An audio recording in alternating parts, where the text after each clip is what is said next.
The Hamilton Hotel had stood on the corner of Fifth and Pine for over a century, its red brick facade a testament to Seattle's golden age. From my office on the mezzanine, I could see the construction cranes circling like vultures, modern glass towers rising on every side of our little piece of history. Soon they'd be coming for us too, or so they thought. I'm Sarah Hamilton, the last of the Hamilton hoteliers, though that title didn't mean much anymore. Our once brand establishment had been struggling for years, unable to compete with the luxury chains and boutique hotels that now dominated downtown. At least that's what everyone believed. Miss Hamilton, Maria, our head housekeeper for 30 years, knocked softly. The people from Apex Development are here, again. I sighed, straightening my jacket. This would be their third visit this week. Send them up. Marcus Chen and Victoria Ross swept into my office like they owned it already, which, according to the papers spread across my desk, they soon would. Apex Development had made what they called a generous offer of $2 million for the property, well below market value but enough to pressure a supposedly failing business. Sarah, Marcus smiled, all perfect teeth and expensive suit. Have you had a chance to review the final offer? I glanced at the contract, thinking about the secret I discovered just last night while going through my grandfather's old files. I have some concerns about the historic preservation clauses. Victoria waved her hand dismissively. The building's not officially landmarked. Once the sale goes through, Apex can proceed with our development plans without restriction. That's what they thought. But Grandfather Hamilton had been cleverer than anyone knew. The hotel's losing money every month, Marcus added, his smile turning predatory. Property taxes in this area have tripled. How long can you keep operating at a loss? He wasn't wrong about the challenges. The Hamilton had been struggling ever since my father's death 5 years ago. We'd lost corporate accounts to newer hotels, our maintenance costs were rising, and the property taxes in booming downtown Seattle were crushing. But we weren't quite as desperate as they believed. $2 million is more than fair, Victoria pressed, especially considering the building's condition. The electrical needs updating, the plumbing is ancient, and let's be honest, the whole place needs a complete overhaul. I touched the antique desk that had been my grandfather's, remembering the hours I'd spent here as a child, listening to his stories about the hotel's glory days, about the secret he protected, waiting for the right moment. The Hamilton has been more than just a hotel, I said quietly. It's been a part of Seattle's history for over 100 years.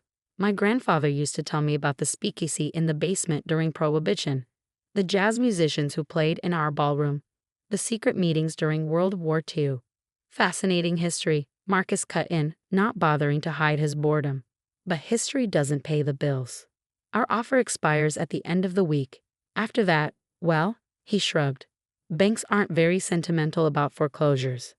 They left, leaving behind the contract and the weight of their threats. As soon as the door closed, I pulled out the document I found last night, my grandfather's original deed to the property, dated 1973. The deed with a very special clause that Apex's lawyers had somehow missed. My phone buzzed. A text from Tom, my best friend since college and now one of Seattle's top real estate attorneys. Found it. The clause is still valid. Call me ASAP. I smiled, remembering my grandfather's words from years ago. Sometimes, Sarah, the best move in business is to let your opponents think they've won, right up until the moment they discover they've lost everything. The Hamilton had secrets that went far deeper than its history, secrets that would turn Apex's $100 million development plans to dust. My father had never known about the clause. Grandfather had taken that secret to his grave, leaving only a letter for me to find when the time was right. Last night, sorting through his old files in preparation for the sale, I'd finally discovered it. My dearest Sarah, the letter began, if you're reading this, someone's trying to take our hotel. But what they don't know is that in 1973, when Seattle was dying and downtown property was worthless, I added a special covenant to the deed. The Hamilton Hotel can never be demolished or significantly altered without unanimous approval from all living members of the Hamilton family, not just majority approval. Unanimous. And the covenant runs with the land, binding all future owners in perpetuity. I touched the original deed, its pages yellowed but its legal language crystal clear. Any attempt to demolish or fundamentally alter the hotel would require my approval. An approval I would never give.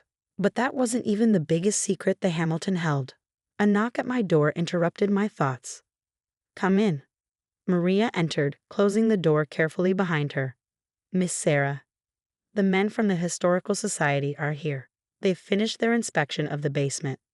I stood up quickly, and she smiled, her eyes twinkling. They found it, exactly where your grandfather said it would be.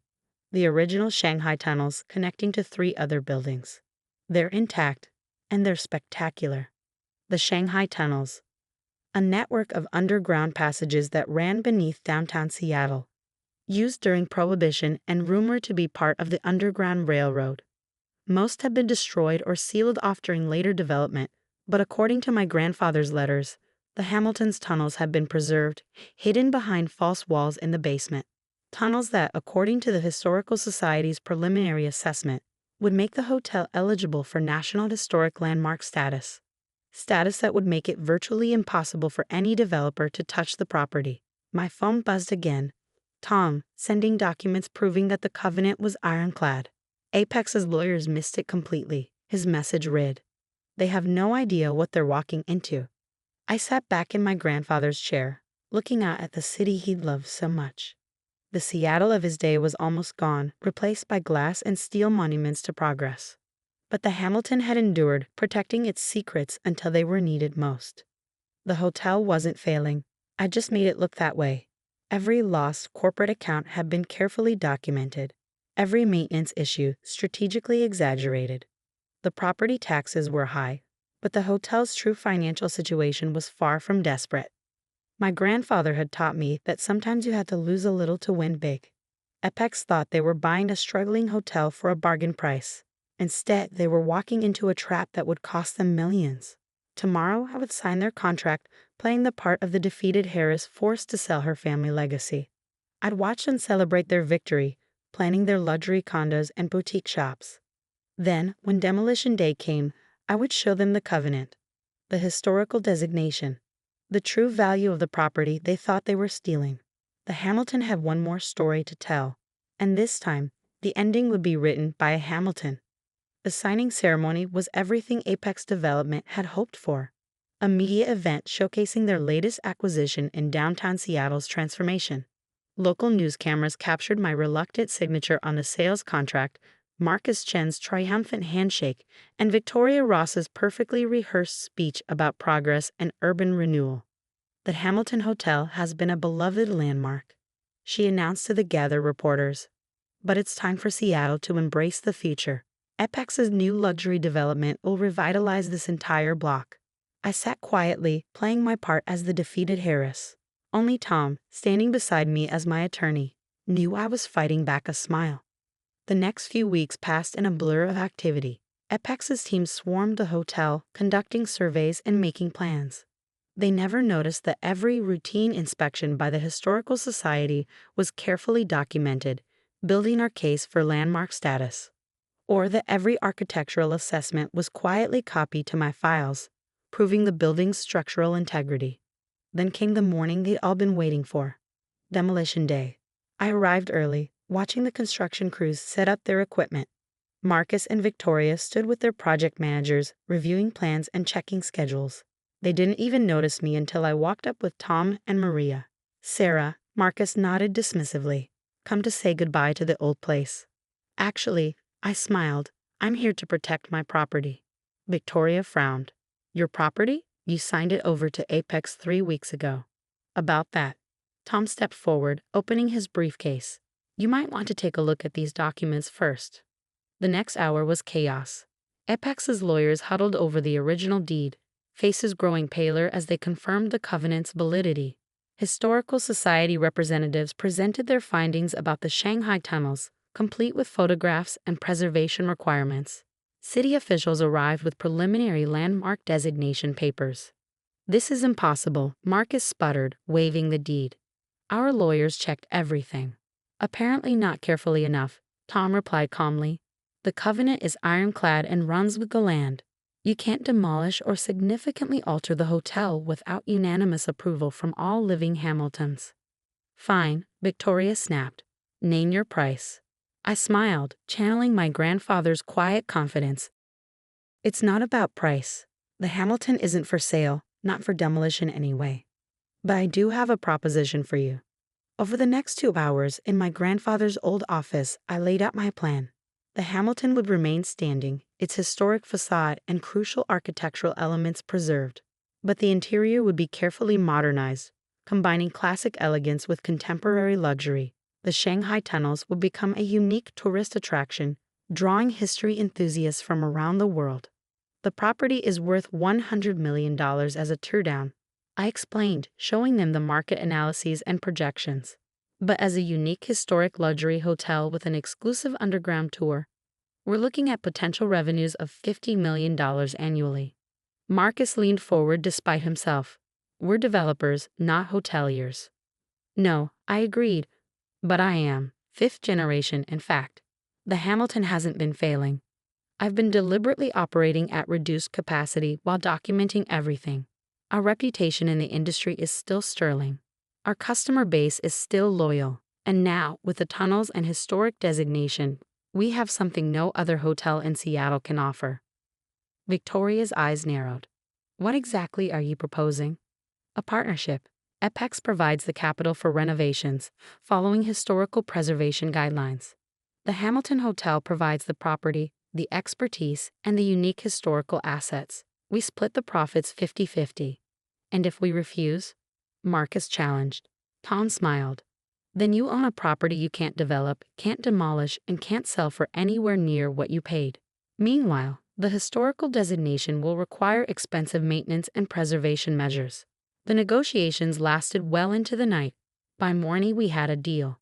Apex would fund a $50 million historical renovation, preserving the hotel's character while modernizing its amenities. The Shanghai tunnels would be restored and open for tours. Most importantly, the Hamilton would remain a hotel operated by its original family.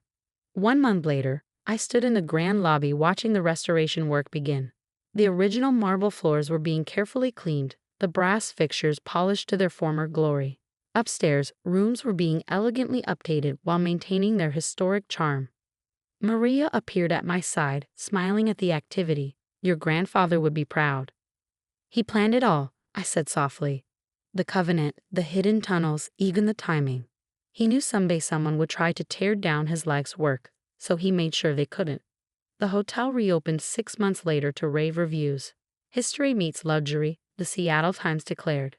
The Hamilton Hotel reveals underground secrets, wrote the Travel Channel. Our occupancy rate hit 95% within weeks.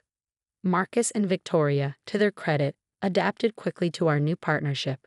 They discovered that preserving history could be as profitable as destroying it, sometimes more so. The Shanghai Tunnel tours became the hottest ticket in Seattle tourism. One evening, as I sat in my grandfather's office watching the sunset paint the city gold, I found another letter hidden in his desk. This one was dated just days before his death.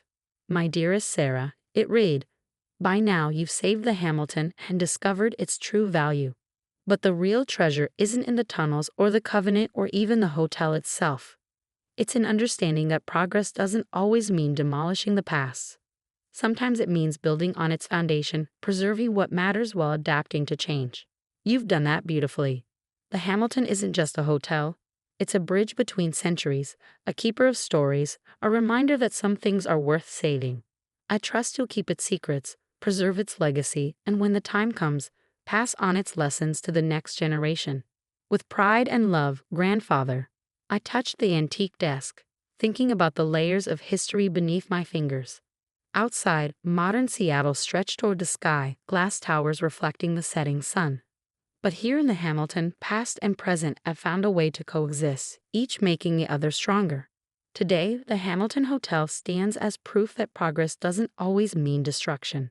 Our rooms combine historic charm with modern luxury.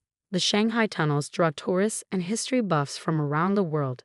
Even Apex has embraced our vision, using the Hamilton success as a model for historic preservation projects in other cities. Marcus still jokes about how thoroughly I outmaneuvered them. We thought we were buying a teardown, he'd admitted at our last board meeting. Instead, we bought into a legacy. The construction cranes still circled downtown Seattle, but they no longer feel like vultures. Change is inevitable. But some things, history, family, integrity, endure. The Hamilton protected its secrets until they were needed most, just as my grandfather protected his greatest lesson. Sometimes the best way to build the future is to preserve the past. Every evening, I walk through the hotel just as my grandfather did, greeting guests, checking details, ensuring the Hamilton standards never waver. The original key rack still hangs behind the front desk, though the keys are now electronic. The grandfather clock in the lobby still chimes the hours, its brass face gleaming. And somewhere below, in the restored Shanghai tunnels, tourists gather to hear stories of Seattle's past. They say every historic building has its secrets. The Hamilton's secret was that it was never just a hotel. It was a testament to the power of patience, preservation, and the quiet strength of those who protect what matters most. As for me, I'm just the latest in a long line of Hamilton hoteliers, keeping our legacy alive one story at a time. And someday, when another developer comes calling with dreams of glass towers and profit margins, they'll learn what Apex learned. Some things are worth more than money, some buildings hold more than memories, and some battles are won not with force, but with foresight. The Hamilton stands ready for its next century, its red brick facade a proud reminder that not all progress requires destruction. Sometimes the greatest victory is simply standing your ground, protecting what matters, and proving that the best stories are the ones that endure.